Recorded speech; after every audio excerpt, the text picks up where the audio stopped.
Muy buenas y bienvenidos a un nuevo vídeo de Matemáticas, en el cual ya vamos a terminar los temas que hacen referencia a la Constitución española. Nos toca ya el tema 7, que trata los títulos 9 y 10. Título 9 del Tribunal Constitucional, que abarca los artículos del 159 al 165, y el título 10, que nos habla de la reforma constitucional, abarcando los tres últimos artículos de la Constitución: 166, 167, 168 y 169.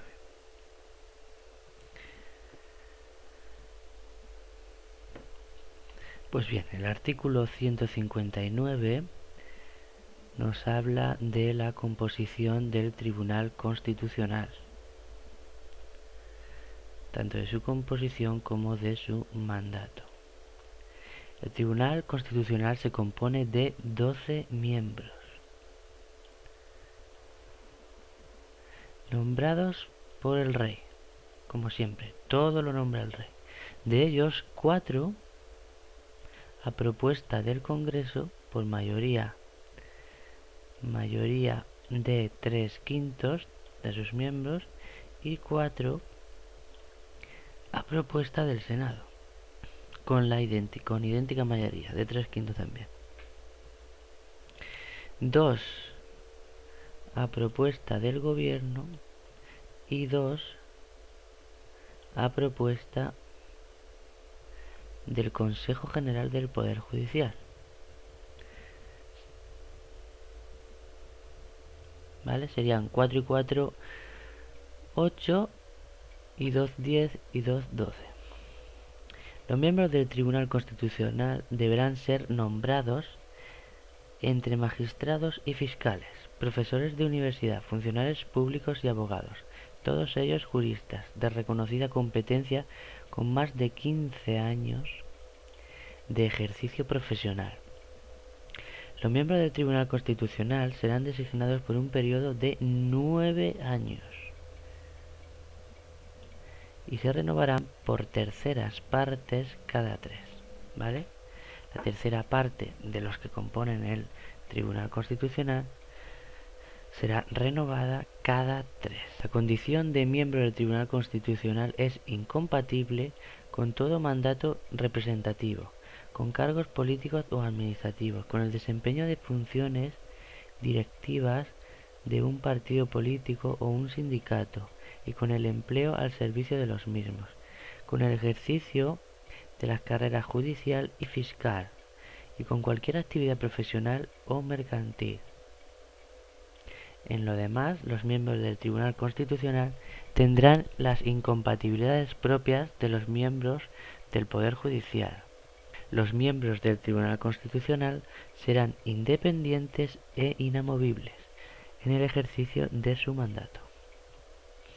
El artículo 160 del título 9, ¿vale? Estamos viendo el título 9 del Tribunal Constitucional. El artículo 160 nos habla del presidente del Tribunal Constitucional. El presidente del Tribunal Constitucional será nombrado entre sus miembros por el rey, a propuesta del mismo tribunal, en pleno y por un periodo de 3 años, ¿vale? El presidente será a propuesta del mismo tribunal en pleno por un periodo de 3 años y será nombrado por el rey. El artículo 161 nos habla de las competencias del Tribunal Constitucional. El Tribunal Constitucional tiene jurisdicción en todo el territorio español y es competente para conocer del recurso de inconstitucionalidad contra leyes y disposiciones normativas con fuerza de ley. La declaración de inconstitucionalidad de una norma jurídica con rango de ley interpretada por la jurisprudencia afectará a esta, si bien la sentencia o sentencias recaídas no perderán el valor de la cosa juzgada. Del recurso de amparo también, por violación de los derechos y libertades referidas en el artículo 53.2 de esta Constitución, en los casos y formas que la ley establezca. También será competente de los conflictos de competencia entre el Estado y las comunidades autónomas, o de los de estas entre sí, ¿vale? De una comunidad autónoma con otra. De las demás materias que le atribuya la Constitución o las leyes orgánicas. El Gobierno podrá impugnar ante el Tribunal Constitucional las disposiciones y resoluciones adoptadas por los órganos de las comunidades autónomas. La impugnación producirá la suspensión de la disposición o resolución recurrida, pero el tribunal, en su caso, deberá ratificarla o levantarla en un plazo no superior a 5 meses. El artículo 162 nos habla de los recursos de inconstitucionalidad y el recurso de amparo. Están legitimados para interponer el recurso de inconstitucionalidad el presidente del Gobierno, el defensor del pueblo, 50 diputados, 50 senadores, los órganos colegiados ejecutivos de las comunidades autónomas y, en su caso, las asambleas de las mismas, ¿vale? Todos ellos están legitimados para interponer el recurso de inconstitucionalidad. Y ahora, para interponer el recurso de amparo, toda persona natural o jurídica que invoque un interés legítimo, así como el defensor del pueblo y el Ministerio Fiscal, ¿vale? Todos ellos son legítimos para interponer recurso de amparo, es decir, toda persona natural o jurídica que tenga un interés, ¿vale?, para interponerlo. El defensor del pueblo y el Ministerio Fiscal. En los demás casos, la ley orgánica determinará las personas y órganos legitimados.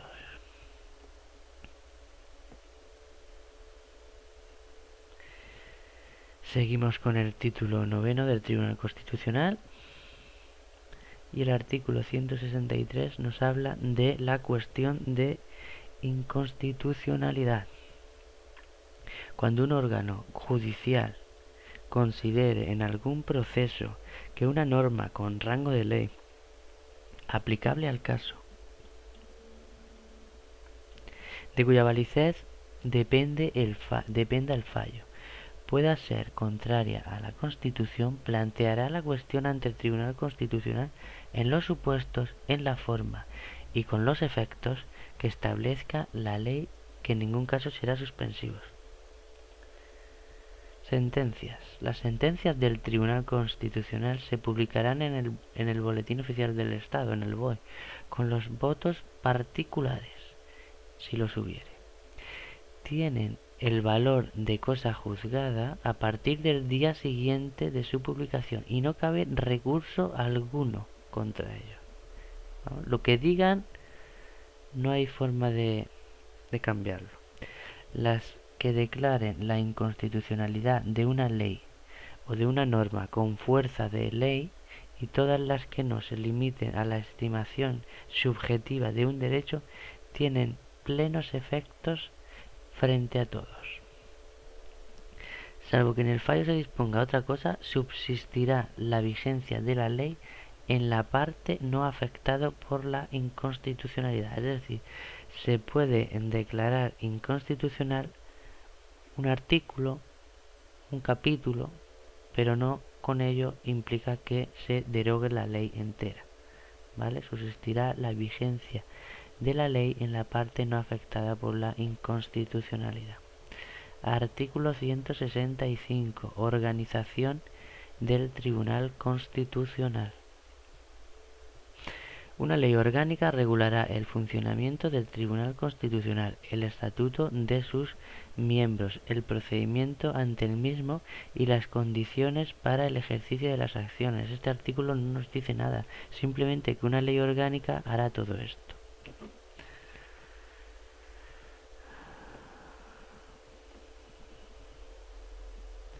Nos vamos ya al título 10 de la reforma constitucional, que, como he dicho antes, abarca los artículos del 166 al 169. En primer lugar nos encontramos con el artículo 166, que habla de la iniciativa de la reforma. ¿Vale? La iniciativa de la reforma constitucional se ejercerá en los términos previstos en los apartados 1 y 2 del artículo 87. Y bien, ¿qué nos del artículo 87, apartados 1 y 2? Pues que la iniciativa legislativa corresponde al Gobierno, al Congreso y al Senado, de acuerdo con la Constitución y los reglamentos de las cámaras. El punto 2 nos habla las asambleas de las comunidades autónomas podrán solicitar del Gobierno la adopción de un proyecto de ley o remitir a la mesa del Congreso una proposición de ley, delegando ante dicha Cámara un máximo de 3 miembros de la Asamblea encargadas de su defensa. Es decir, la iniciativa de la reforma constitucional será o bien por el Gobierno o el Congreso o el Senado, o bien por las asambleas de las comunidades autónomas. El artículo 167 nos habla del procedimiento de la reforma ordinaria.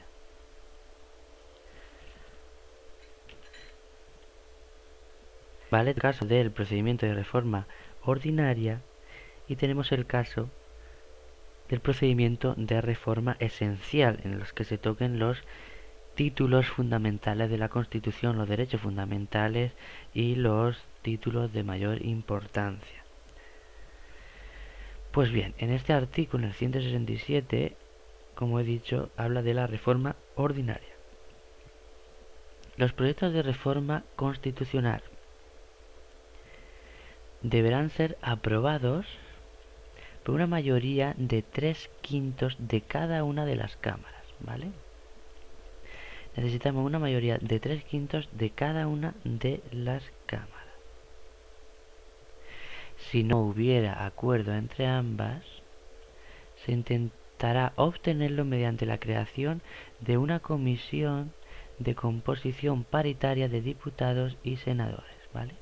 Una comisión en la que la mitad sean diputados y la mitad senadores, que presentará un texto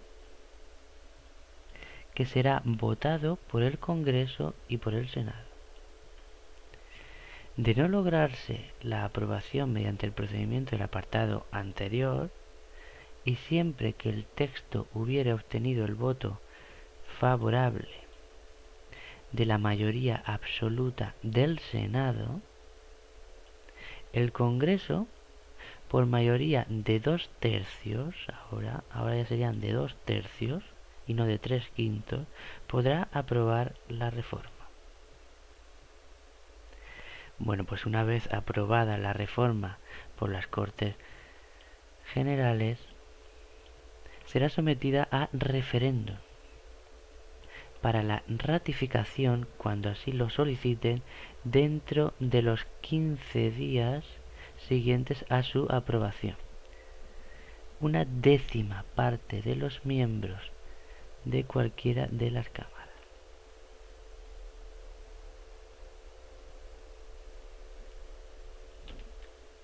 Perdón, esto último creo que entendí. Será sometida a referéndum para su ratificación cuando así lo soliciten, ¿vale? Cuando así lo soliciten, una décima parte de los miembros de cualquiera de las cámaras, ¿vale? Dentro de los 15 días siguientes a su aprobación. Si no lo solicitan una décima parte de cada una de las cámaras, ¿vale? No será sometida a referéndum por el pueblo español. Vale, pues llegamos al artículo 168. Llegamos al artículo 168 del título último de nuestra Constitución, que habla del procedimiento, pero ahora sí de la reforma esencial, ¿vale? Cuando se propusiere la revisión total de la Constitución o una parcial que afecte al título preliminar, al capítulo segundo, sección primera del título primero, que como bien sabéis son los derechos y deberes fundamentales, o al título segundo, el de la corona, se procederá a la aprobación del principio por mayoría de 2/3, ¿vale? De 2/3 de cada cámara, ¿vale? De cada cámara, tanto del Congreso como del Senado. Y a la disolución, ¿vale? Entonces se hará la disolución inmediata de las Cortes.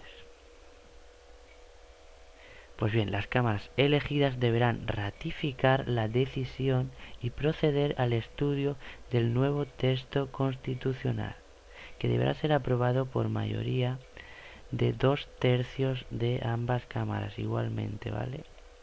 Aprobada la reforma por las Cortes Generales, será sometida a referéndum para su ratificación. Ahora sí o sí será sometida a referéndum. No hace falta esa décima parte que solicite su ratificación. El artículo 169 nos habla de las excepciones en el inicio de reforma. Pues bien, no podrá iniciarse la reforma constitucional en tiempo de guerra o de vigencia de alguno de los estados previstos en el artículo 116, que como bien sabéis son los estados de alarma, el estado de excepción y el estado de sitio. Pues bien, hemos terminado con esto los temas que hacen referencia a la Constitución, ¿vale? Y ya comenzaremos con los siguientes temas. El tema